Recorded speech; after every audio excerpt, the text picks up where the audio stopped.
Hello, and welcome back to the Pretty Little Podcast. We're your hosts. My name is Phoebe. My name is Caroline, and today we are recapping season 7, episode 14 of Pretty Little Liars called Power Play. Power Play. You know what I realized as I was creating the graphic for last week's episode? What? Completely missed opportunity. I can't believe they didn't name the episode Namaste, Bitch.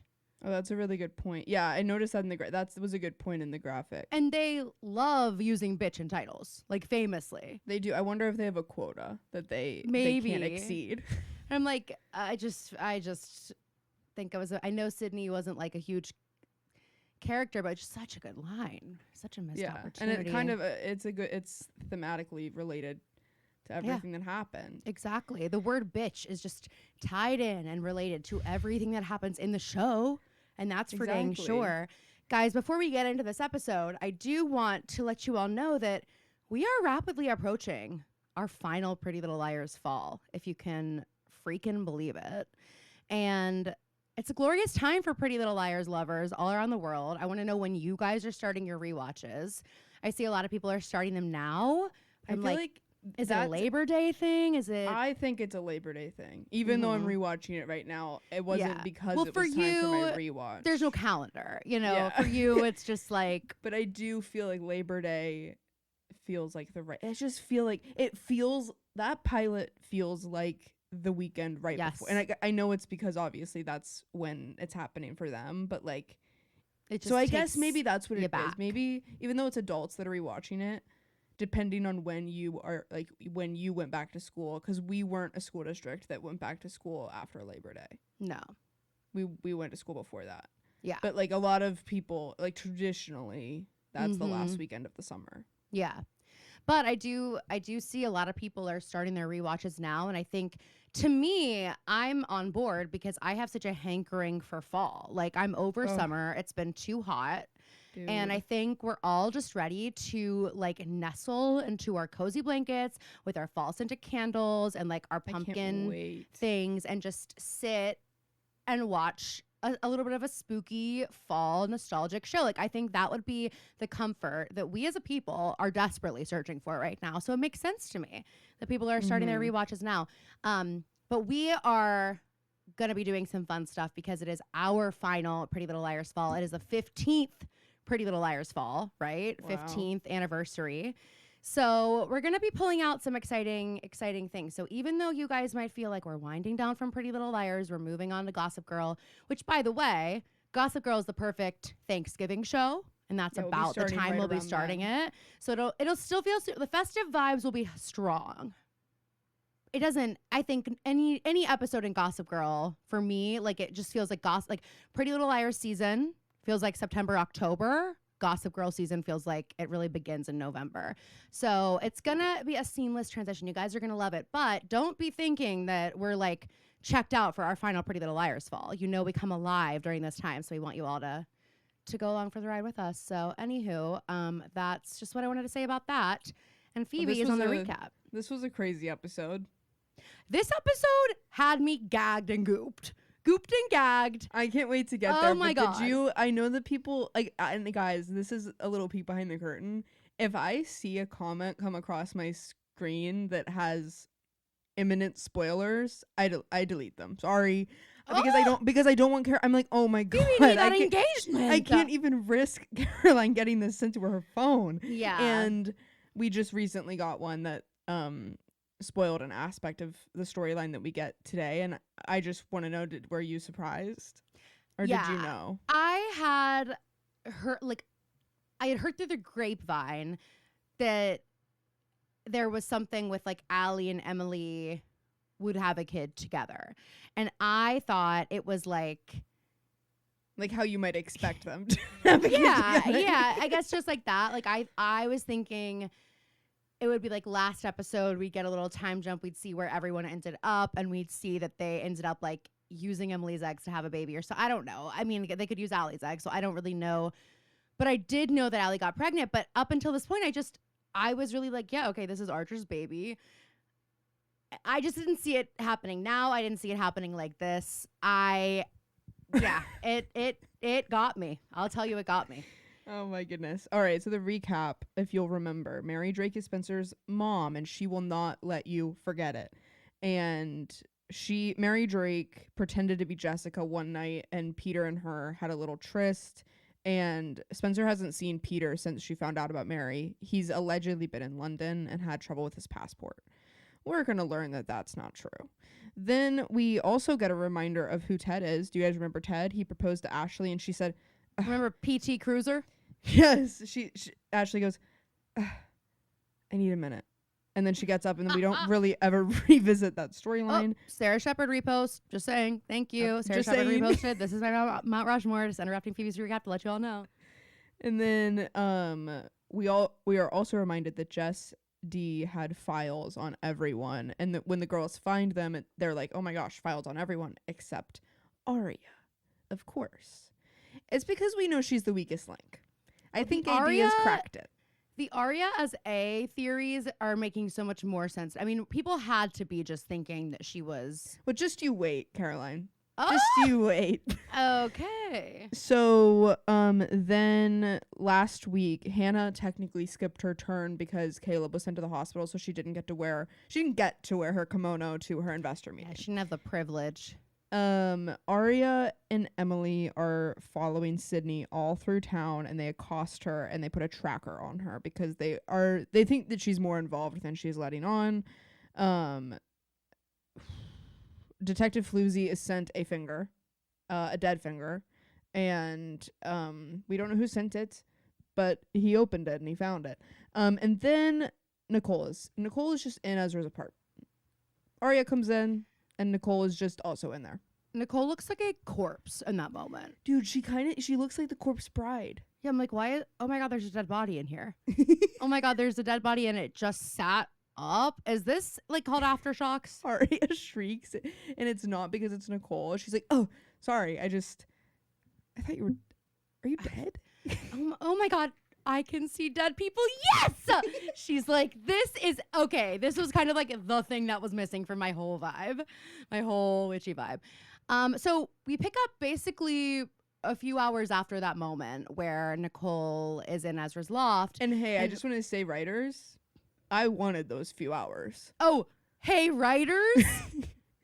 Fuck you. We deserved those hours. That's like peak Aria. Like that would have been You peak know Aria was so nasty. The way that Aria is like talking about it now is like, I mean, you know, here's what I'll say. She was as nice as she could possibly be. And that's what I know. And we also know that to be not that nice. Not very nice.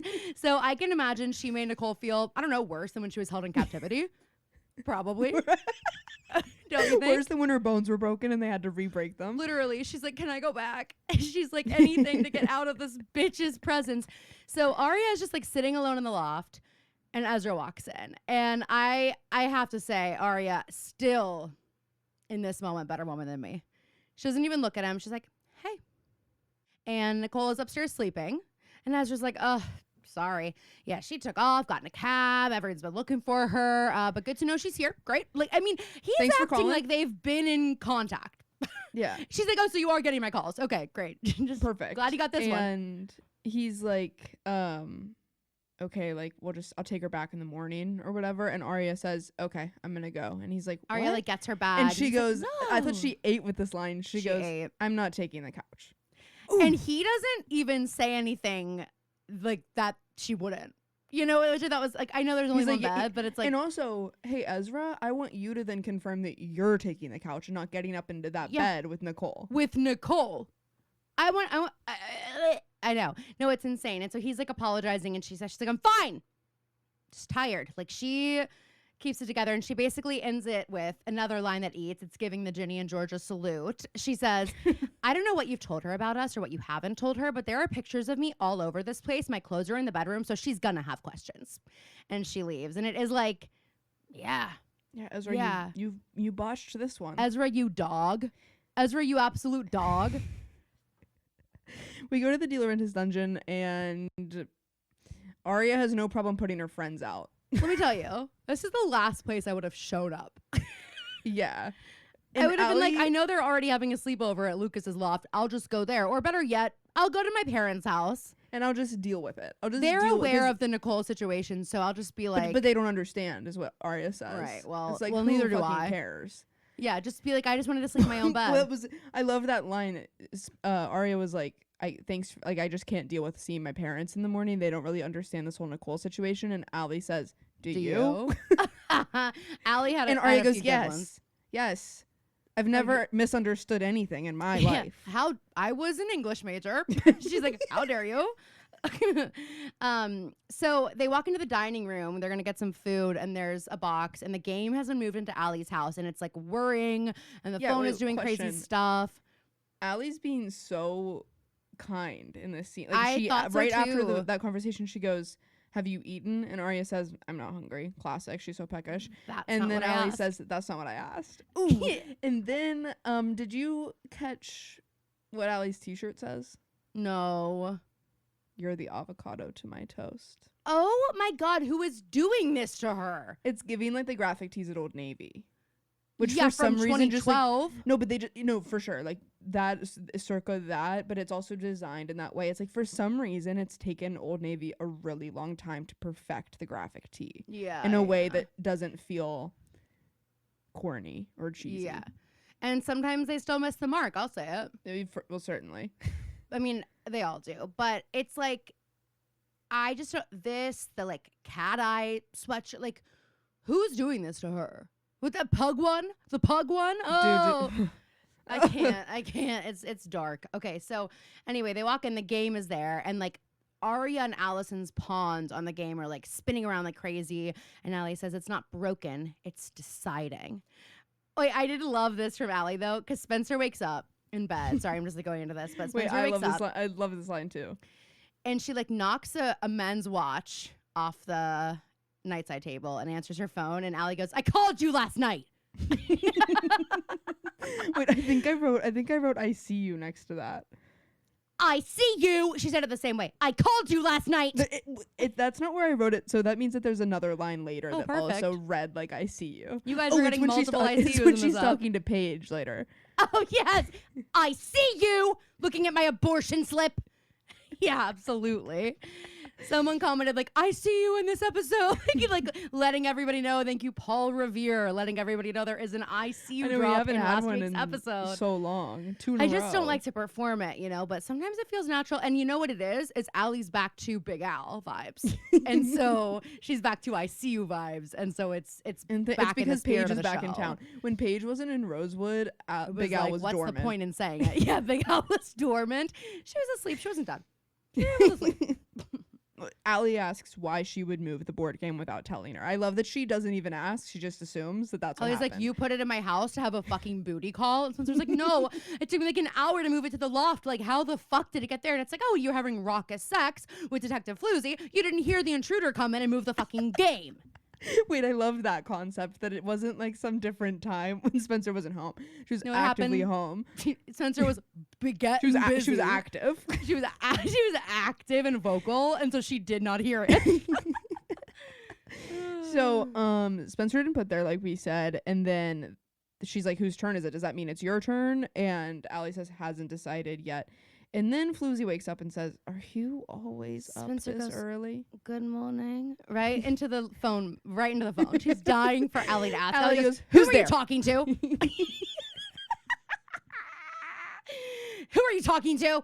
And she's like, bye, gotta go. And I have to say, Detective Floozy looking old as hell in this moment. Shirtless, kissing her. I was like, Troyan. I just don't believe that we didn't have other contenders for this role. I know. I said it last week. Well, okay, not to slut shame, but that's kind of what we do on Thursdays.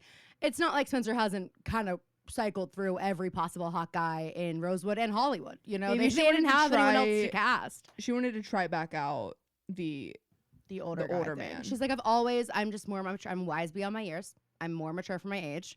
And so I want to try it out again. So Floozy is in the bed. He's like, are you always up this early? Spencer comes back. He's like, why don't you just get back in bed for a little bit?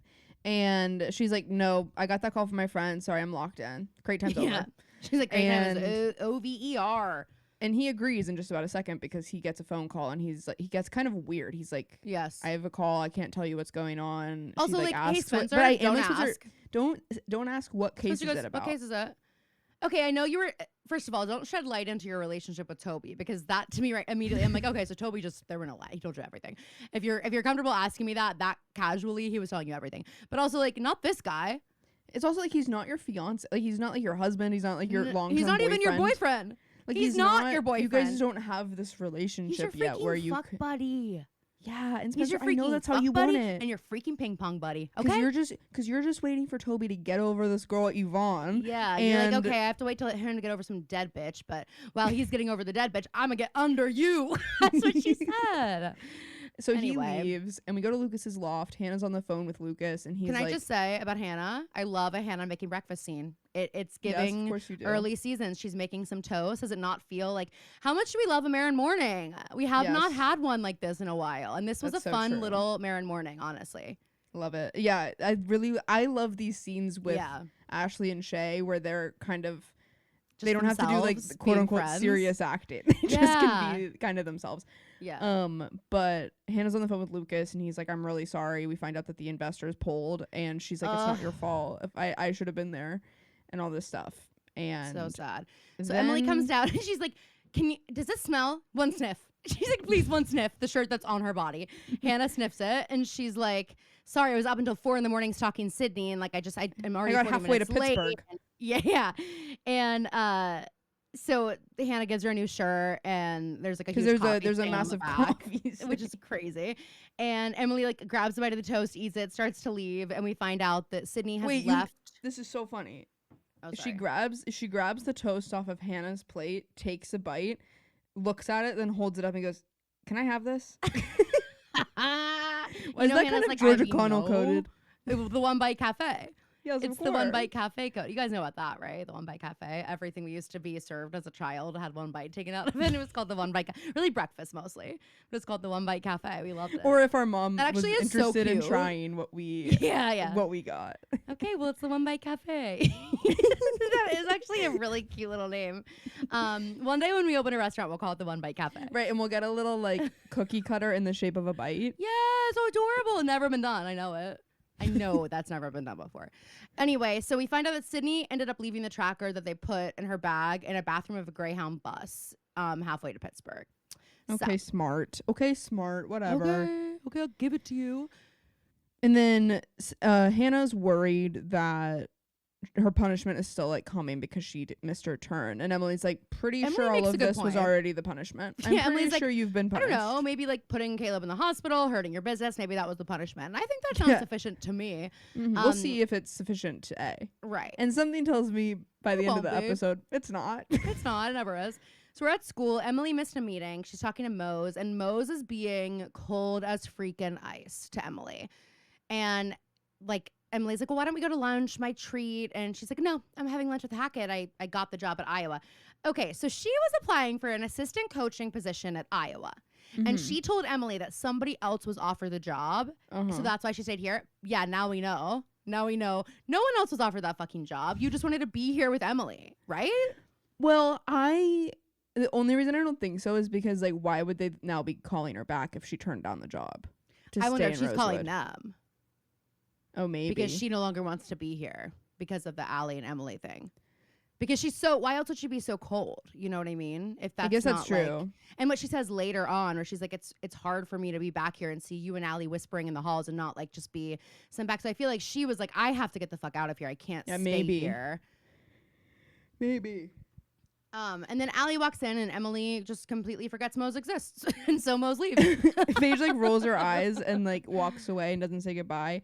And then Allie makes this face that she's like, wrapped around my freaking finger. And that is, I mean, well, I'll give it to Emily in this episode. It's not like it's not her business too. But I do feel like Emily cracks me up a little bit with how feisty she gets in this ep. Yes.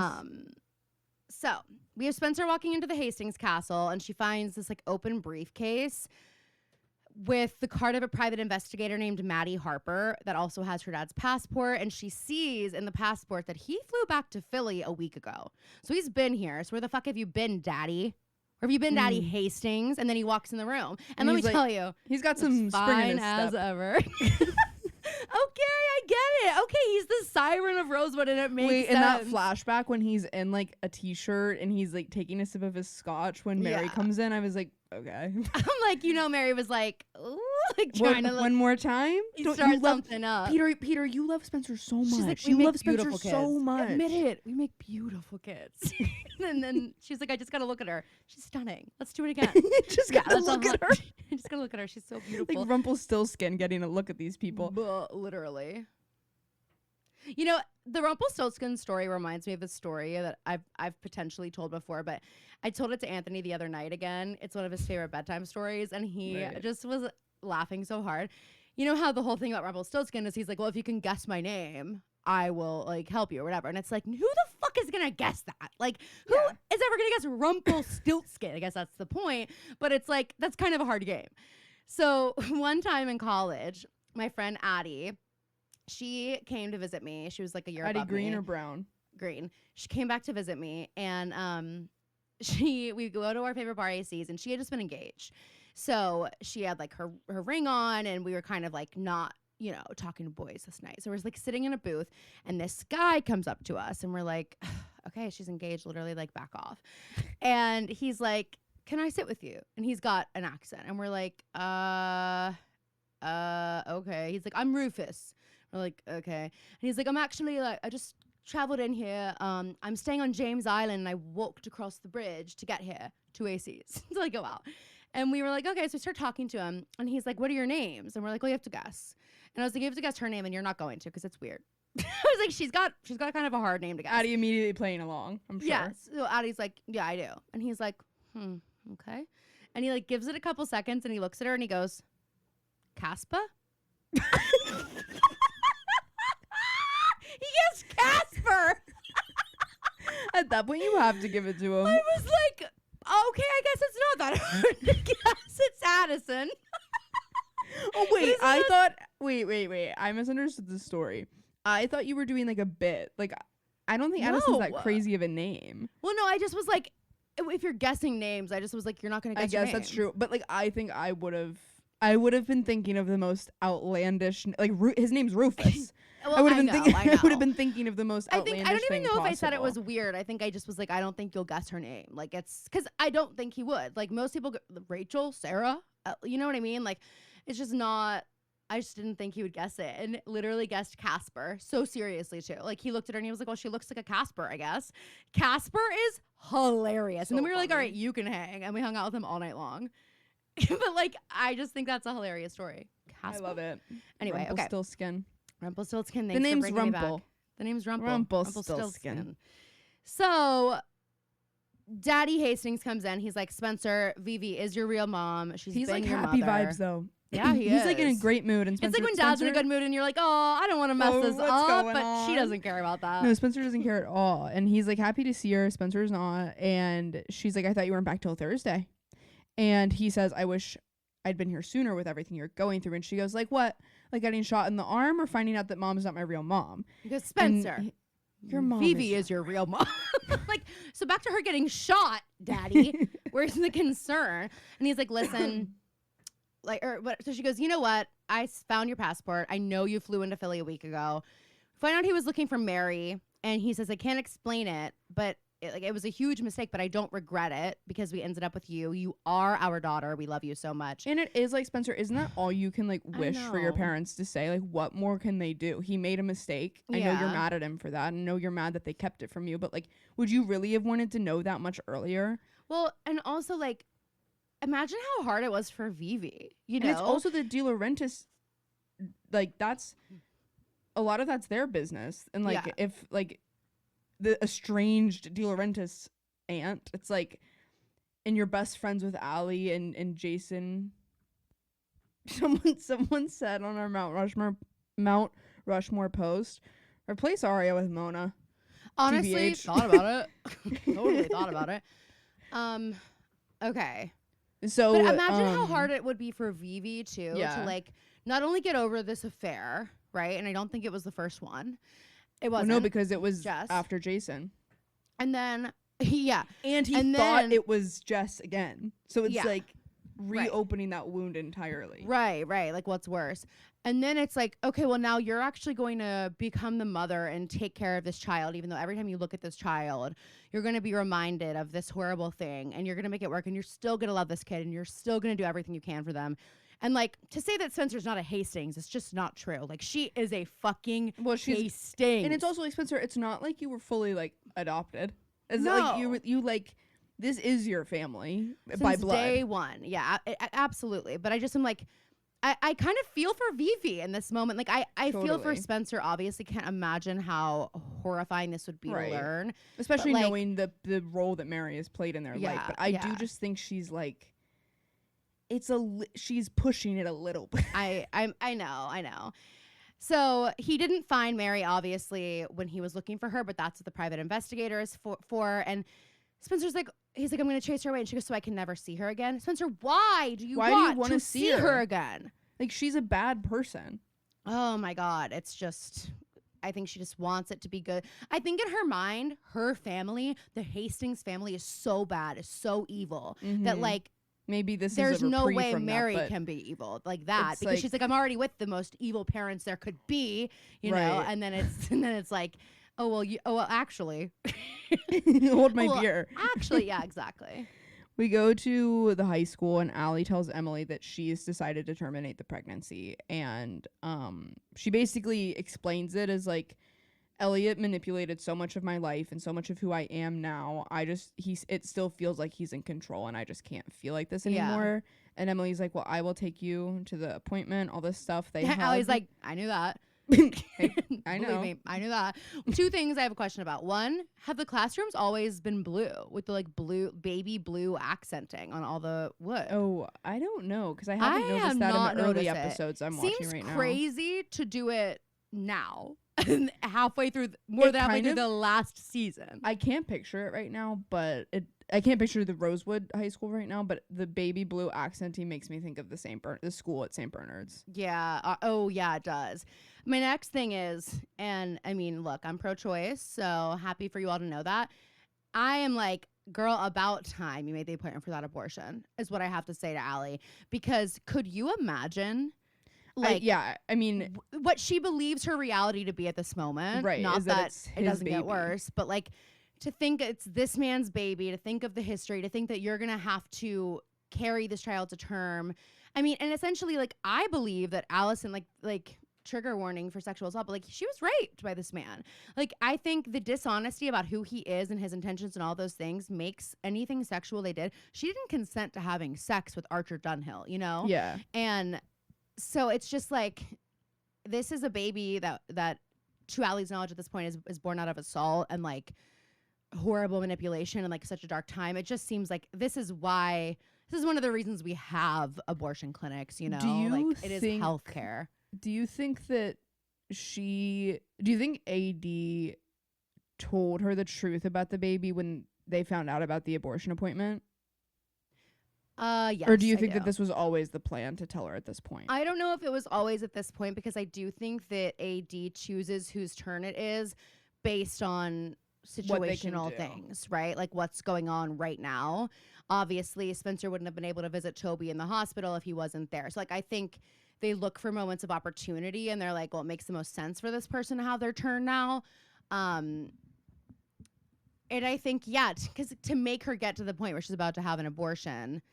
And now it's like, even though it is still her decision, now it doesn't feel Emily that way, you know. And later, so guys, I know we're like giving away a lot of what happened. It's just such a crazy fucking episode. So they're having the conversation with the abortion, whatever. So she's gonna take her first pill at the clinic this weekend, and then there's a knock at the door. First of all, where's Addison, by the way?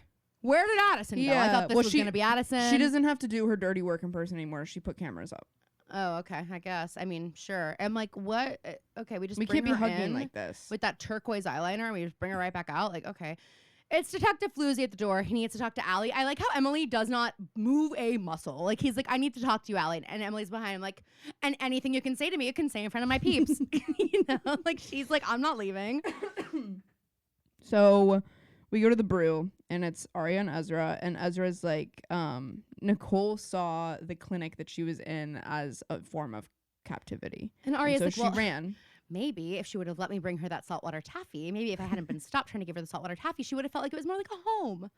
She would have had a little bit of life's simple comforts. Listen, I'm not trying to compare traumas between Nicole and Aria, but like Ezra is explaining captivity to Aria like she wasn't held like captive she doesn't in know. a No, dollhouse that's such for a like good so point. long. I mean, like, I will say, no, I don't want. You're right. I don't want to compare traumas. I'm not going to. You can. I'm just gonna leave that to you. Well, I just mean like I think we have described that the dollhouse was maybe a little bit of a cushier kind of captivity, but like there was like surgical operations going on, and like no, of course, and tear gassing and like all sorts of things like that. But Nicole obviously was held captive in like a more of a.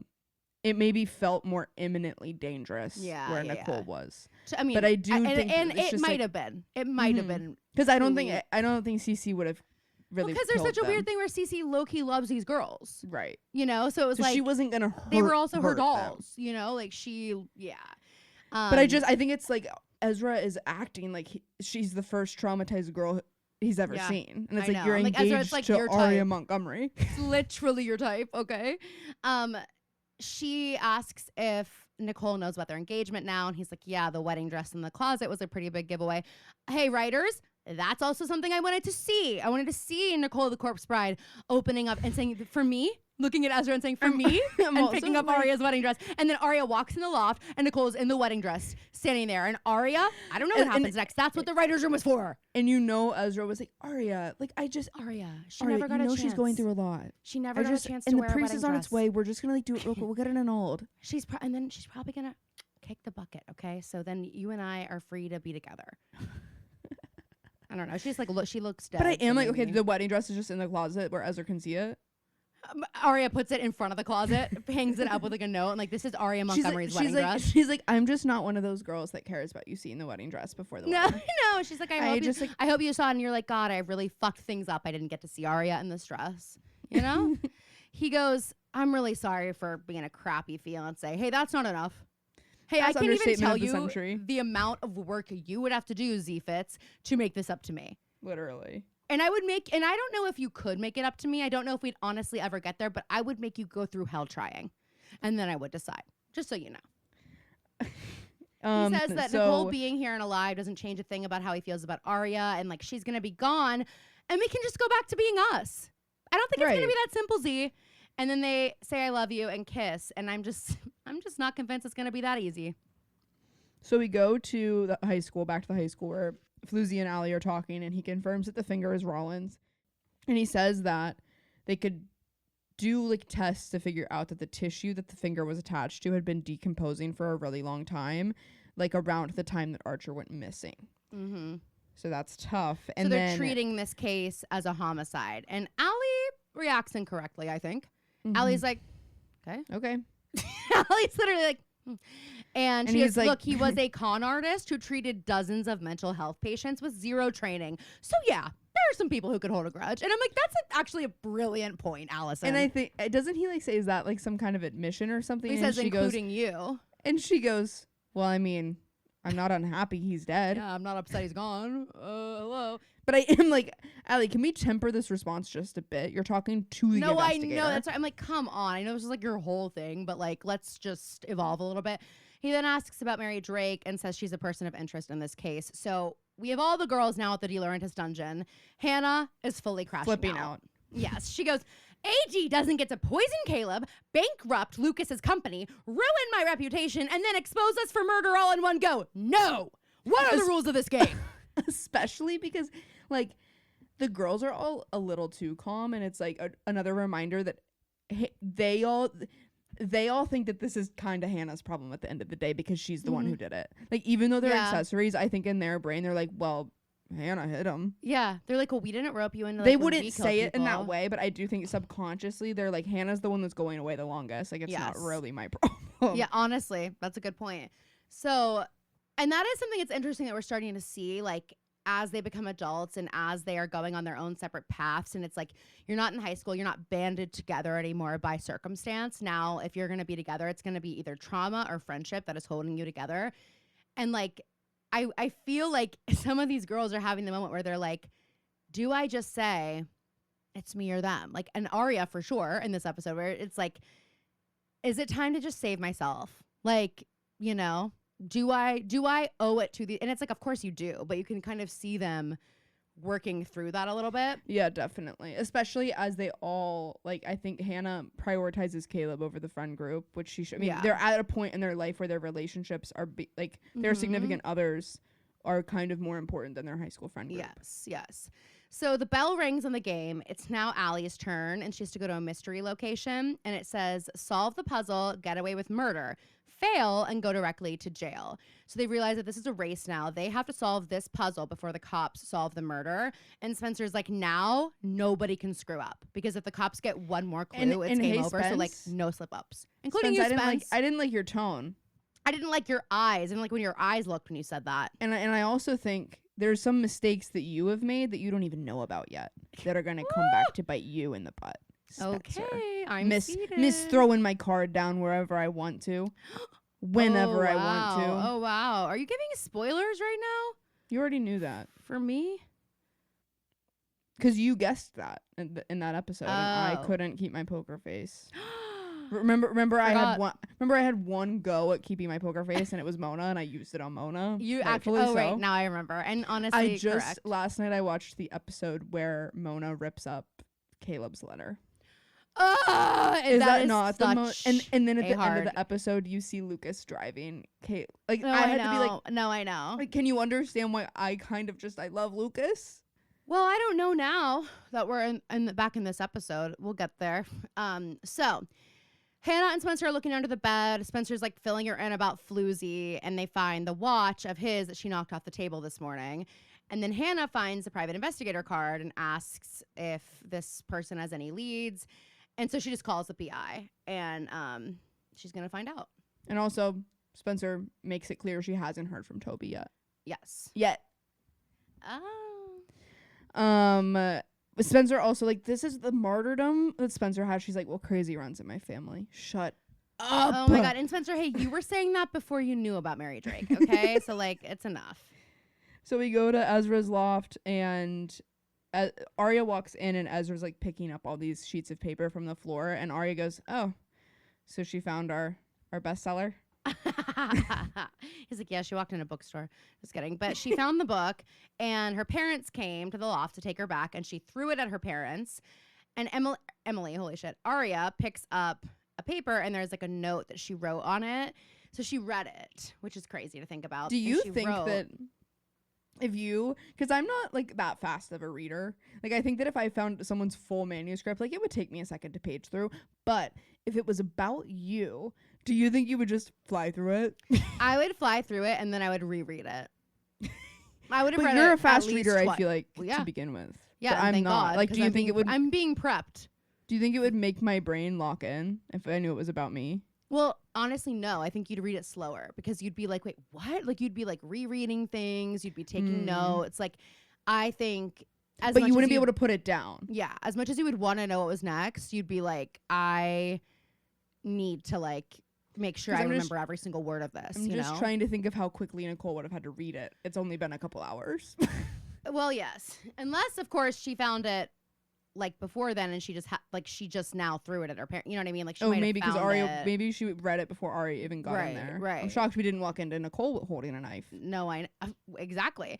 So she had written notes, and one of the notes she wrote on like a passage was, "This memory of us kept us alive. I can't tell you how many nights I thought about you and our love, and knew that I had to be strong." And I think Aria just like, the more and more she sees of this, she's just like, what the fuck am I in the middle of here? Yeah, exactly. And Ezra comes over, he does this favorite kind of hand acting where he kind of turns into a robot, and he like takes the page from her hand and goes, and he goes and he just like starts putting the stuff back together. He has some classic Ezra Fitz acting in this. The one where she leaves in the beginning, and he like does his like little weird like turnaround, like looking at the door like, little after robot. she leaves. Yes, exactly. His hands like freeze, and he's like, the CMU degree robot. Yes, exactly. The CMU degree robot acting comes through in this episode from Z. And that's when we know it's still him. And it's not a silicone mask. And it is not somebody wearing a mask. And I was actually Phoebe, worried. you're acting like that's crazy. You're acting like that's a crazy thing for me to think as if it hasn't been happening every other episode for the last 3 seasons. So we go back to the high school, and Emily's dismissing her students after swim practice, and Paige walks out of some office, and she's like, Iowa wants a decision by tomorrow. And I wrote Iowa decision, which I was like, oh my gosh, Paige could have said Iowa decision to Iowa by tomorrow. Yeah, if she was funny at all. If her funny bone worked literally at all, maybe she would have said that. Another part of the episode that I watched last night is when Samara comes into it all. And something that I never, maybe we did catch it, but like, so Paige stands her up, Emily and Samara up, and they connect. And then she sees them at the fair the next day. And Samara, her brain explodes. Who like Paige reached out to about being gay. Like that's the whole premise of what they would have been meeting to talk about. And Samara goes, yeah, Emily was just like filling me in on like your dad. And like Paige her head explodes. And she's like, how could you tell her these things? And it's like, well, Paige, you didn't show up. Yeah. I think Emily owed a little bit of context to Samara, who came 2 towns over. Yeah, no, exactly. Like, also, yeah, sorry. When we wrap up, so like we're going to be doing some like Punch Bowl episodes and episodes where we talk about just, I mean, again, we said we can't just like stop talking about it. Like we're going to have to recap. We're going to have to go back and look at some things. And one of the things I want to talk about is like characters that genuinely deserve better.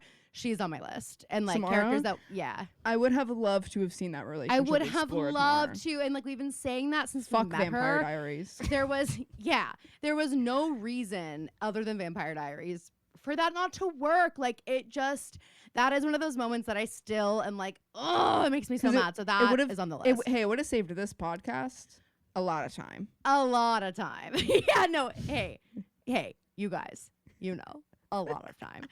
All right. Wait, by the way, guys, Phoebe watched Aquamarine over the weekend and realized we talked about it on the Tuesday episode. Oh yeah, we're going to. Caroline goes, oh, we haven't recorded it yet. I forgot about it. I forgot about that conversation that we had. So anyway, this had me actually like scratching my head, throwing my iPad across the room, freaking out because Emily says to Mose, I'm like, when you came back here, I really thought we'd get another chance at this. Huh? Why'd you think that? And honestly, sorry, Emily, you had a girlfriend when Mose got back here, number one. And you were like not interested in Mose. By the way, I'm really not trying to be like someone who cares about physical appearance, but like really Sabrina pretty girl. Sabrina was gorgeous and really like normal girl. And like didn't try to drown sorry, you kind ever. of your type. Sorry, kind of your type. So look at Allie, like, look at Samara. Paige, who got like a mom haircut and like and who also like is drowned fucking you annoying and who like all your friends hate and like who you have all this psychotic past with, like it's just crazy. But I'm like, you didn't act like you wanted another chance at this when she came here. I didn't think so either, especially because fully of the had Allie a girlfriend stuff too. And you told Mose you had a girlfriend and like whatever. And then the whole Allie, like I felt like at times you maybe the thought crossed your mind and it left as soon as it came in. Like I feel like Mose thought that. But For Emily, sure. Are you just saying this now because you think she's leaving? Or because you want to get her to stay? I Like, just, what the fuck is this? When do you play mind games? Emily's like, I don't want my roster to shrink. Yeah. She's like, I don't know. Like I might be one for, she doesn't know she's having a baby yet. Oh, right. So everything she is doesn't know change. she's expecting. Yeah. And like, how are you going to explain that to the general public? I can't wait to find out. So Mose is like, look, coming back here was a mistake. I can't see you and Allie whispering in the hallway and keeping secrets. It just takes me back to high school, which I totally get. I get Yeah, that. Definitely. So but we I go to think what Allison. sucks is that Emily can't explain that it's not like it was in high school. The secrets that even though Allie doesn't like Paige, that's clear. They're not whispering in the halls about pigskin anymore. They're talking about abortion and right. They're also not whispering like I torture. like you, like because you know Emily has explained to Mose all this stuff, like how Allie was really her first kiss and all those things. So it's like I bet Mose is also like, oh, you're in love with Allie still. You know, I keep seeing you guys hugging. I keep seeing this. That's what I think is happening here. Right. And it's neither at the time. So we go to the teacher's lounge and Allie is on an insane FaceTime call with She's Aria. looking, there's latitude and longitude on the phone. At first. Are you going to take it or am I?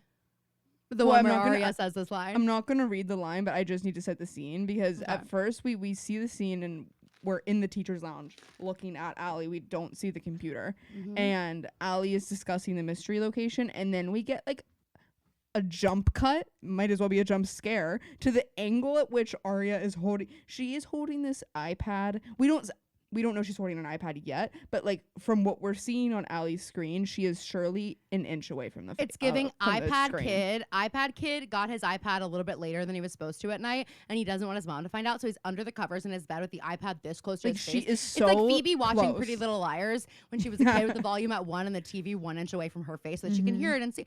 That's what this is giving. Also, Aria's looking directly into the camera. Who the fuck looks in the camera when you're FaceTiming? You're looking at yourself, bitch, or you're looking at the other I know person. Aria is. But I'm definitely not looking, because if I'm looking into the camera like this, I can't see me or you. What's fun about that?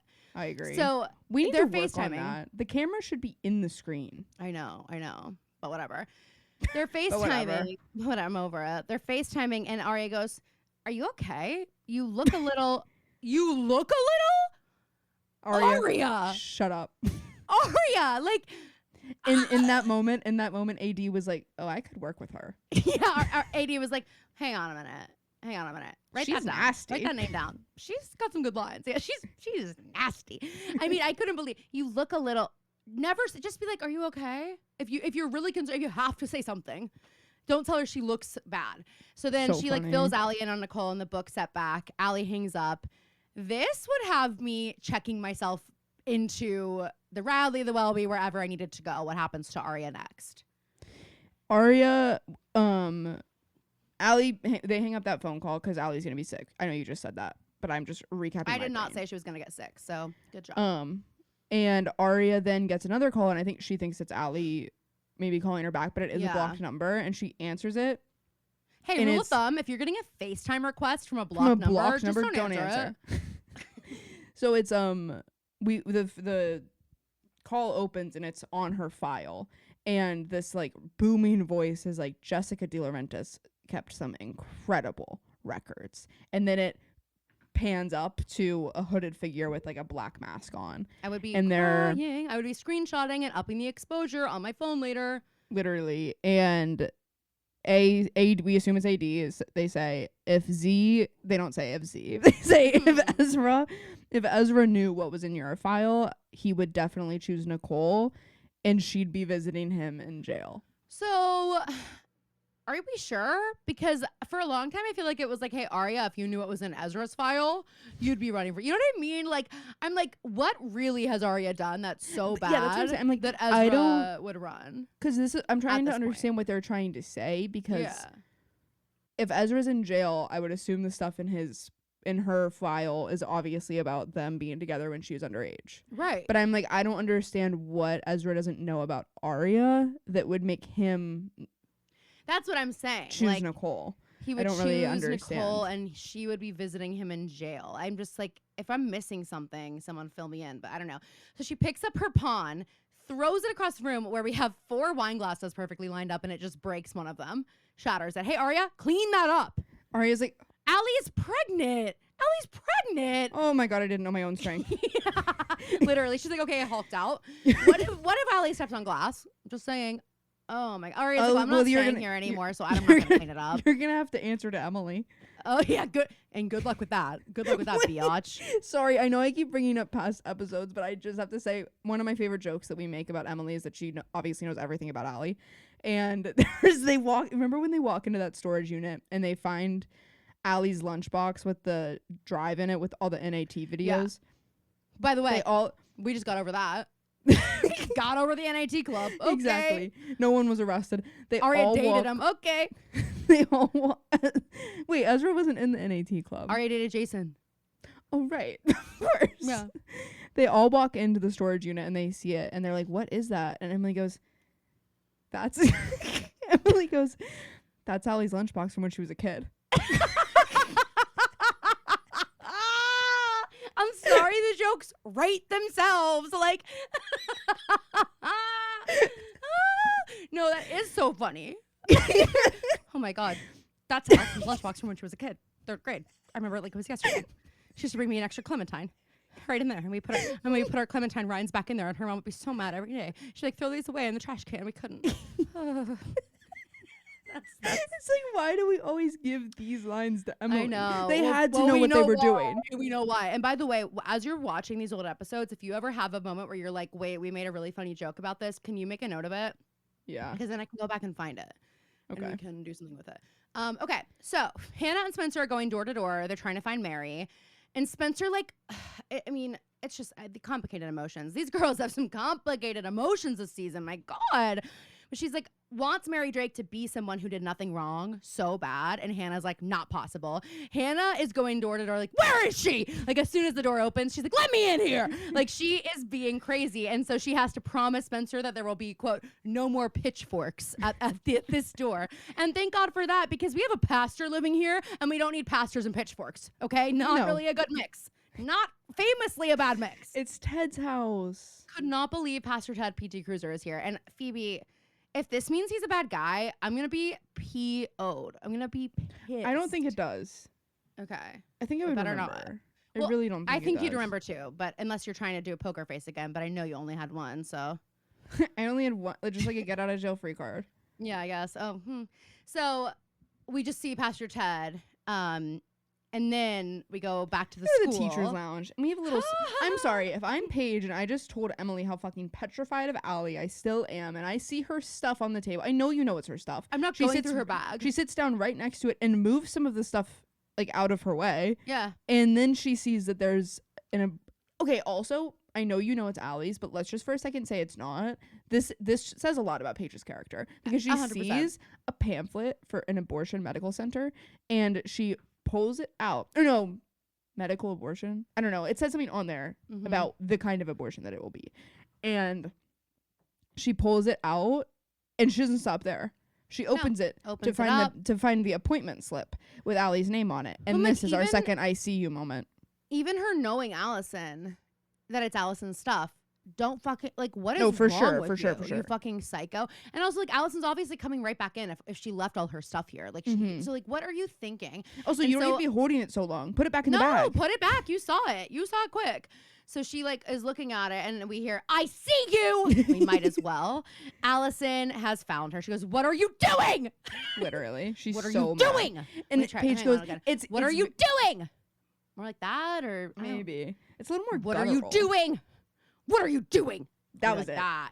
Okay. Paige, this is where it was reminiscent of the scene where Paige is leaving the letter for Emily under the sign, and Cece and Allie like accost her about it, because when Allie comes in and is like, what are you doing? Paige goes, I was just, and she goes, you were just what?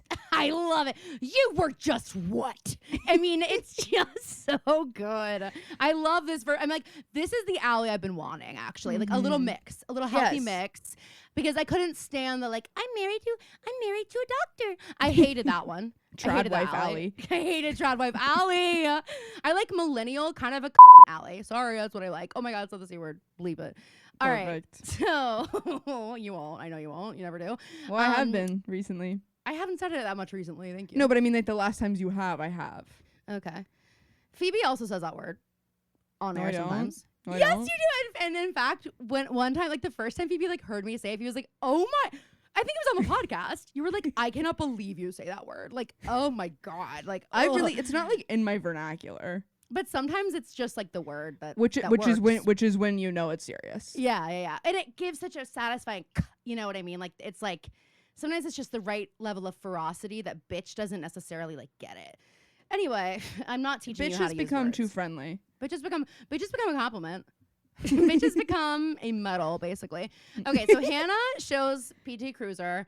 By the way, guys, speaking of PT Cruiser, sorry, I'm singing at this thing in September because I was like, ugh, haven't sung in a long time, and I can't do any shows because I'm in all these weddings. But I was like, I'll just what it's a miscast cabaret, and I'm singing Michael in the Bathroom from Be More Chill, which is such a fucking good song. Isn't it like? I mean, that was the hit of the musical. I mean, there are a lot of great songs, but that is the hit for me, at least, I think. It's famously the song that Steven, Titanic Steven, that he sang for Updoes the year that he and I tanked at Updoes and had, like, actually the most harrowing time of our lives, and we got wasted in the room together while all our friends were getting callbacks, and we didn't, and we were kind of the ones people thought would. And it was a dark night. And Steven still can't like think about that song, but I was like, because there's a part in it where it goes like, and I hear a drunk girl singing along to a Whitney through the door. I want to dance with somebody. And I always like remembered Steven doing that part, and it was like so good. And I was like, oh, that is so fun. But at the end of the song, it says, God, he's such a loser. It goes, Michael, who's a loner, so he must be a stoner, rides a PT Cruiser. God, he's such a loser. And like, you guys, if you know, you know. I drove a PT Cruiser for a long time. So it's just a little fun inside joke for anyone who's going to see it. But isn't that like such a funny line? I love that song. Anyway, PT Cruiser's here. And Hannah shows him a picture of Mary Drake. And he says he hasn't seen her. And then they're kind of reconnecting, Hannah and PT. Like, what happened with him and Ashley? Do we even know? I don't think we ever tied that knot. We certainly didn't tie that knot. But yes. But it seems like things are good. Like, he's like, I heard about New York and you're engaged and with Claudia. So I wonder if it happened while all that was still happening, you know? And he ends up telling Hannah, because she's like, well, that's not true. And he says to her, you're both resilient beyond measure. Her and her mom, I think, is what he means. So sweet. And then he invites him to stay for tea. But I noticed he's like, I'll bring some out here. If I'm Spencer, I'm clocking that. I'm like, no, we'll come inside. I think we'll come. I have to use your bathroom. That's what Spencer I'm doing. says, no, if I'm Hannah in this situation, I'm clocking that. Spencer is ready to go because Spencer says, no, we're good. We're going to head out. You're right. Spencer doesn't want to find anything, honestly. So Hannah's like, do you have the same email? We can get coffee at the Radley. I'll bring my mom. And they hug and leave. And as they're leaving, Hannah says, by the way, the cops are looking for Mary and she could be dangerous. And hey, Mary, I don't think you waited long enough to open that fucking door. Do you want to be caught? Do you want to be caught by Hannah Marin? I don't think so. Spencer's like daughter hormones are like through the roof. She's gonna fucking sense you. Exactly. Like she's gonna run like the vampires in Twilight. 100%. So Mary opens the door behind him and is like, what did you tell them? And he says nothing, just like you asked. And then he says, I need to know why you're really here. So that gives me a little hope that he's like not clued in on what's going on. And we get here. some hope later on in the episode. Yeah, true. So we go to Rosewood Times Square, kind of. I think we're at a different place, but we're at the Darling Duck. Not the ringtone. Allie's phone starts quacking. It starts making duck sounds. It goes quack, quack, quack, quack. That's quack. the ringtone for Caroline. That is my mother's ringtone everyone's for phone. me. And so every time if I text the family group chat and Mom and I are in the same room, quack, quack, quack, because I'm the goose. So I was like, it's Allie's ringtone. And Allie's going to keep it, I think. Yes. And Aria goes, why would AD send you to a baby store? Yeah, so there's a store called the Darling Duck. So that's why it's the duck ringtone. And it's a baby clothes store. And AD then calls Aria and she says Video it's chat. Ezra. And then Allie goes in. Aria's like, I'll be in a second. The guy goes, someone moved your piece off the game board. Do you want to lose? And she says, I don't want to lose. I want out. So then they hang up and they send her a text that says, meet me now, and a pin drop. And fucking she Aria abandons goes. ship, of course. I mean, she doesn't when tell Emily Allie. hears about this, Aria, woo-hoo, count your days. Count your freaking days. Okay? It was not a good look at the end of the episode for Aria. So when Allie goes in the shop right away, when we figure out what's happening here, I'm like, this is enough. This is already like so sad, because the woman who runs the shop is like, oh, are you Allison here? And hands her a thing to like make her registry in this baby clothes store. And as she's walking around and scanning things, she's to listen to all the, expecting mothers talking about how excited they are for their babies. And like, it makes me realize for a second that this was probably something Allie thought she really wanted with I don't remember, what was his real name? What was it? Or what was his fake name? Oh, Elliot. Like, she married this man. She thought she's in this great house. She's got this job at school. Like, I think she thought she was getting like a really normal life. And so having a baby with her husband would have been part of her plan. And I think there's a little bit of her like kind of mourning that here as she's scanning things. And I'm like, this feels, I wrote, this is crazy painful for Allie to have to do as she's overhearing other convos. I thought it was painful enough at this point. Absolutely. And to just have to, knowing that you've already made the appointment and now you have to come do this, and how horrible that would feel. And also like the thought of there being a registry is like, okay, my mind was like, is A going to publish your registry and everyone's going to know that you're fucking pregnant and then you're going to get an abortion. Like that's one of the, and that would have also, I mean, this could have gone a million ways, but they picked the worst one. So she finishes up, or we can go back to we go to actual Rosewood Times Square where Emily and Paige are sharing pizza, and Paige is like, Emily, I kind of forgot. I'm not the only one with demons around here. Oh, I don't know how you could forget that for even a second being around here. You dated Emily Fields for a long time. People die like every other week, and they don't just die of natural causes. And Emily's almost always involved somehow, and nobody knows why. One thing though, Emily says to Mose, Rosewood isn't that bad. You're gonna miss the pizza. Never heard of that the pizza in Rosewood is to die for. Have you? Never. But it makes me crave Badamos. Oh, well, we're getting a new pizza shop on Beverly. Oh, I know. A Brooklyn style. It's going to be a little upscale, but a little less than El Pete's, and it looks really good in there. I'm ready for it. But Nipper's Pizza is very good. I think that it'll be a good middle. Yeah, because Nipper's is like just a regular ass pizza, but it's really good. And it's great delivery. This will be more like gourmet kind of thing. Yeah. I think it'll be like kind of coastal crust vibes. Oh, yum. So... Okay, so Emily and Mose are having their pizza, as we said, and they decide they're going to race for it. So they used to race to decide things. Well, this sounds stupid as fuck. Paige said that she asked Iowa for more time to make the decision. Okay. And then Emily, they like kind of jokingly bring up racing for it. And then Paige is like, let's be crazy. Let's do it. So like my thing with this is this seems so stupid. Because they say that they used to race for things to decide. Like, they would race to be like, oh, are we having pad thai or pizza for dinner? Like, whatever. And it would be like, if Emily wins, they're having this. And if Mose wins, they have this. But I'm like, for a decision like this, where there's like, wouldn't you just throw it if you like want it? Like, you know what I mean? I'm like, I don't know. It seems stupid. I thought the same thing. But I think the idea is that they're both so competitive that they want to win enough that it should be even. So anyway, we go back to the Darling Duck, and Allie's done. No. We do the race. So they're like, okay, I wanted to ignore it. We're going to race on our bikes. I thought they were going to swim. No, we're going to race on our bikes. And she says, Mo says, if I win, I go to Iowa. If you win, I stay. And then they race to the Apple Rose Grill, and they get there, and they're like right on time or at the same time. And well, no, Paige stops before like, the grill. Paige, where are you? Paige. And Paige goes, actually, I've already decided. And she grabs Emily. And she throws her bike out. Dude, it's like this dramatic make it. I was like, what? And they're like laughing. I'm like, Emily, since when? Like, Emily, actually, since when? Is this what you wanted? What? Oh my goodness. So then we go to the Darling Duck, and Allie's wrapped up doing all her stuff, and she goes up to the counter, and they say, oh, and here's the gift for the donor. And Allie's like, what? And the girl is like... In this moment, I realized what was happening. And then she pulls out this necklace that says Emily on it. And she personalized it and everything. Has a full panic attack in a way that, like, God. I'm shocked she wasn't, like, grabbing onto things and ripping things down and, like, freaking out literally. In that way. Her ears are ringing. She's replaying the sounds of Emily talking about her eggs being stolen and all these things. And she's just sort of realizing, and she's like, where's the puzzle piece? Where the fuck is it? And she's like remembering herself in the hospital and whatever. She ends up finding the puzzle piece hanging on like a mobile, whatever, and grabs it and leaves. Can I say something to you, Aria? You meeting this person alone is fucking insane. You showing up here alone in the woods, and there being a car there, and the door opens. It's almost worse than the woods because it's it's like you an can alley. Go somewhere. They're not in the. They're in like a weird part of the city. But I'm like, you are gonna get in this car and shut the door behind you? At least leave the door open when you get in. Like, it's crazy to me.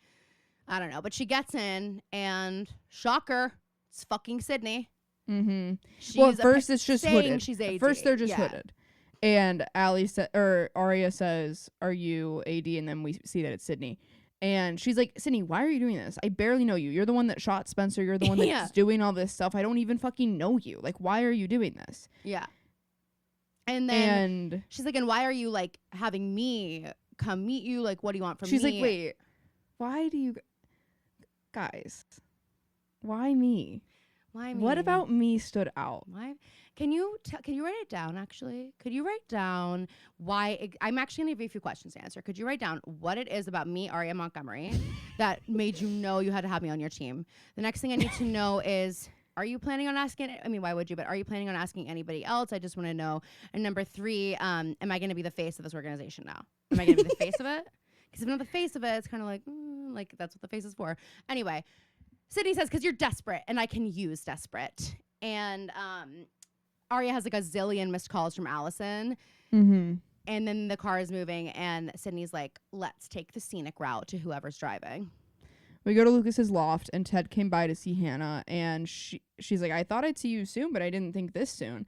And he says, look, Hannah, I lied to you today and Mary has been staying with me. She stayed 2 nights on my sofa. We actually dated in college. Crazy town. Let's actually do this Ted convo and then go back to the car, if that works. Yeah. So Ted, we find out he knew Mary in college. He said, I was a senior. She was a free spirit. And Aria somewhere is like, I think that's how I'd like to be described. Sorry, she's not there, but somewhere she has that thought. And they did date for a while, and then she disappeared. Holy fuck, we find out Ted, PT Cruiser, and Mary Drake had a fucking kid together. What the hell? Mary Drake. Okay, Rosewood Siren as fuck. Like, literally, what? that seems to be the case. And we get this picture, and we find out that the kid that they had together was Charles/Charlotte. Yeah. Ted knew the kid as Charles, and we know that Ted knew the kid as Charles because Ted didn't know it was his kid, and was his counselor at this camp. For like and we troubled see boys. this picture of Ted, Charles, and this other boy, and Hannah goes, "Who's that other kid?" And Ted goes, "I can't remember. Lucas," and Hannah goes, "Lucas Gottesman," and Ted's like, "Did you know him?" And Hannah says, "You're sitting on his couch. Aren't you?" I'm like, what the fuck was Lucas doing to end up in this camp for troubled boys? And why does PT Cruiser seem to not feel like the warm and fuzzies about him? You know? Yeah. I don't know. So back to the car. Aria notices, Sydney, you're not slick for a second. Sydney turns her head and Aria sees an earpiece. And Aria's like, I want out. And Sydney tells her there is no out, but you can change sides and you can join the team. And Aria's like, and what else is the person on the other side of that earpiece telling you? And Sydney, worst acting in America. Sydney's like, Like Sydney has the moment where she realizes Aria saw the earpiece. She's like, damn it. I kind of wrecked this whole thing now. Like, yeah, we all knew you weren't 80, bitch. Then she's like, all right, you have a decision to make, I guess. At first, Aria's trying to hold strong. She's like, no way. You guys are going to have to fight for me. Yeah. She's like, how bad do you want me? I'm valuable. Can I come back with a counter offer or what? So they stop the car. What's the starting salary for this? Yeah, exactly. They're going to leave Aria here, and Aria finally asks her, like, why are you doing this? And Sydney says it's because it's no fun being on the losing team, which is definitely making Aria think. That is something Aria is relating to. And she kind of makes this face where it's like, what was AD doing to Sydney? Mm-hmm. Yeah. Like, she... a good question. Kind of becomes more victim-y than she had been at the start. Why were you on the losing team? And, I could see that happen. I mean... Look, we say it every episode. You either die a hero or you live long enough to see yourself become the villain. Like, at a certain point, I do think you'll do anything to make whatever it is stop, or how bad is it? Especially if you don't have a group of friends to lean on to talk to you about it. Like, if you were the only one it was happening to, that would be, I could see that happening. So, and that's where Emily, they leave Aria. Yes. Emily is at the DeLaurentis dungeon, and she's asking Allison what AD made her do. And Allison, like, at first, she can't even look at Emily. She's like, I had to find out the truth about the baby. And we get this like weird, the opening shot is really weird. It's this fly on the window, and then it focuses on Allie, and then it focuses on Emily. It's very odd. I don't know why we have to have the fly. But she says, it's not mine, Emily. It's yours. They're your eggs, the ones you donated. They must have been planning this for a really long time. I don't even know how you deliver that news. I don't know how you receive that news. Like, and then Allie says, I can remember the procedure. It wasn't Archer. It was someone else. I tried to stay awake and fight it, but I couldn't. How violating. I mean, the things these girls have been through, like, I just can't wrap my head around. Like, I don't know how you survive any of it, honestly. You know? It's terrible. Like, this, to think that somebody would have done this to you, like, it's just so horrible. So horrible. Emily doesn't believe it, but yeah, like you said, Allie remembers the procedure. We go to the barn, and Daddy Hastings is waiting for Spencer, and he's like, the PI fucking told me, like, what you guys did. Mm-hmm. Like, why were you going to look for Mary? She can't be trusted. And Spencer says, and you can? Spencer, enough. But it is true. He can't. So Daddy agrees to tell her about Mary. So what he says is that the last time he saw Mary was when Spencer came back from rehab. And we flash back to that scene way back when Spencer's in her room and she's like out of rehab, but she was having those hallucinations. So I think we thought maybe it was that. And like she's looking at the window and we see Jess D come up behind her. And then Vivi comes in and Jess D leaves. And we just see like the shadow leave in the back. And it's like really fucking creepy. So it was actually Mary Drake. And as she was leaving, Daddy Hastings caught her in the living room. And that's where she says, I just had to see her. She's beautiful, isn't she? Our daughter. And Spencer's like, you mean she really wanted to see me? Spencer like, and snap Daddy out of Hastings, it. he's like, no. She didn't want to see you. She wanted revenge. Psycho. He goes, Mary was unhinged. She found out that Jess D lied about Charles. She wanted Jess D dead. I refused to help her, so she used my pills. She gave them to Jess. She buried her in our backyard. She killed her sister, and then she did everything she could to frame me. And Spencer still doesn't. She goes, but they were sisters. Doesn't believe it. She's like, sisters fight. Then Spencer's like, look at me, Melissa, if she's even my real sister. Right, and that's subjective at this point. Yeah. And then Spencer is like, wait, you knew... She is trying to villainize, and I know that he's not perfect, but between Mary and Peter, there's a clear real villain and just a guy who I feel like has made bad decisions. Yeah. And she immediately looks for the thing that Peter has done. She doesn't hear any of the stuff that Mary did. She is like, wait, you knew about Charlotte before the dollhouse? And it's like, Spencer. Yeah. Like... I know. Dude, I get it. I'm not going to let it happen again. Just will you please like let me protect you? He says, you can hate me, but I need you to let me protect you. I don't know why I'm feeling sad for a second. So we go back to Allie. She's calling the wellness center. She's canceling her appointment. She just says, we need some more time to figure things out. How tough would this be to realize it's no longer just your decision? Mm-hmm. Like now you have to especially when you Emily. Also have kind of a complicated relationship with the other person. I know. And it's like, if I'm Emily, I'm like, I mean, I don't want you to have to carry this baby and this is so horrible and this whole thing is awful, but also like, what if that's my only egg?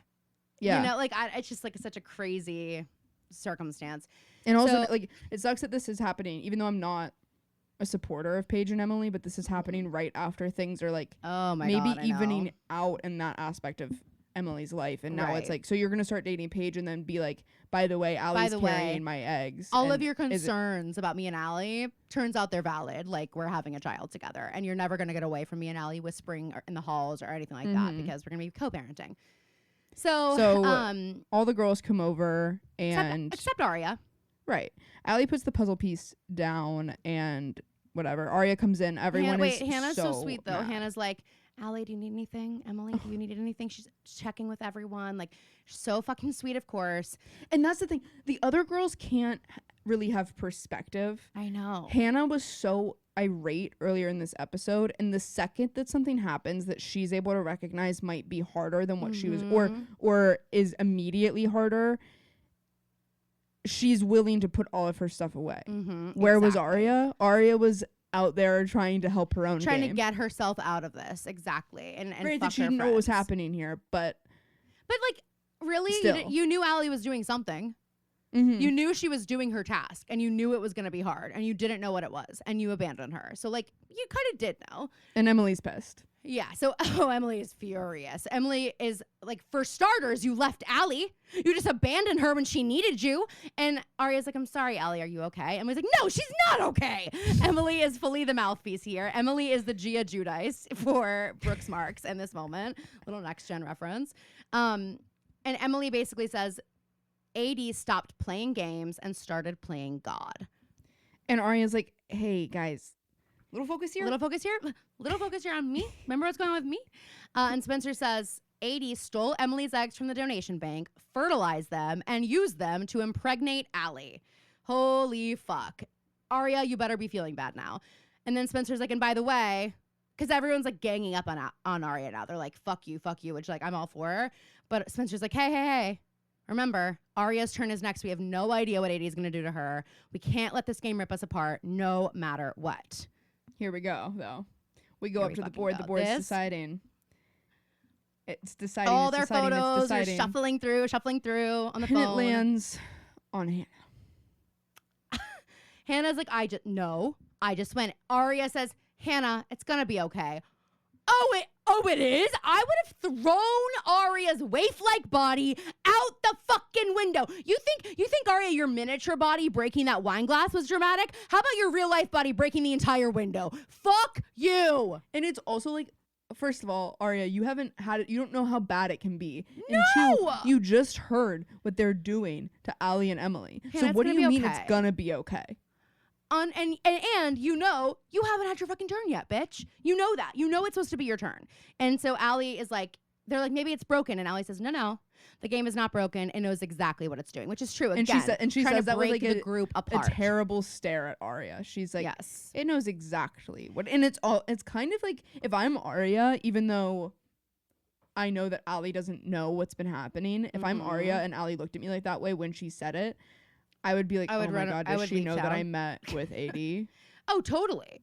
100%. And I feel like there's got to be a little part of everyone's brain here that's like, and why isn't Aria going? Like, I wonder, she wasn't there for Allie. Why hasn't it been her turn yet? Like, I wonder if she has something to do with this. I don't know. And then AD texts Aria and says, made a decision yet? So it's still up in the air. So Aria didn't tell him no.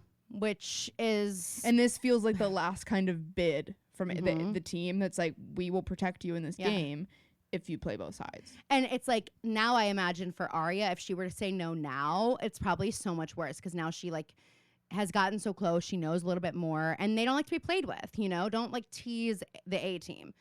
All right, so next episode, Pretty Little Liars Season 7, Episode 15, In the Eyes Abides the Heart. One of the liars is blackmailed by AD into supplying information to the dark side in order to protect those closest to her.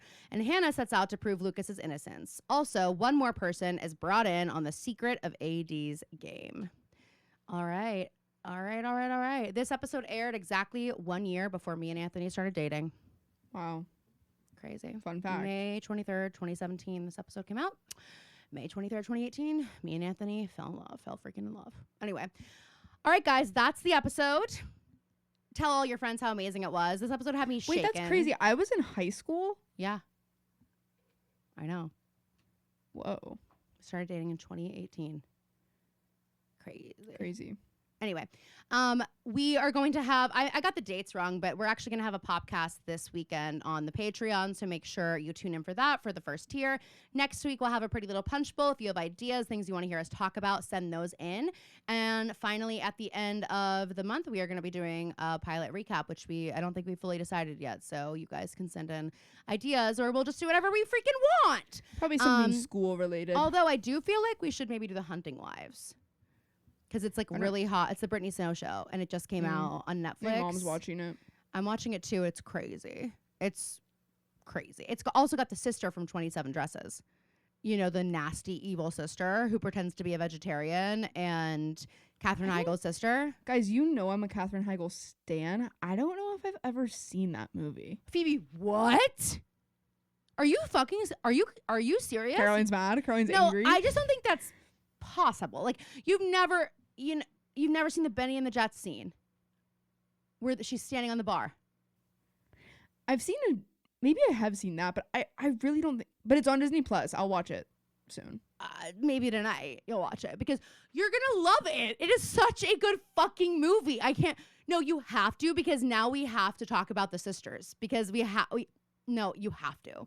Okay. You have to ASAP. Okay. Because, oh my God. But the sister who you're going to fucking hate is in Hunting Wives. And I haven't seen her in anything in a long time. So anyway. All right, guys. Thank you so much for listening. We love you. Please leave us a 5-star review and we will see you next week. And splat.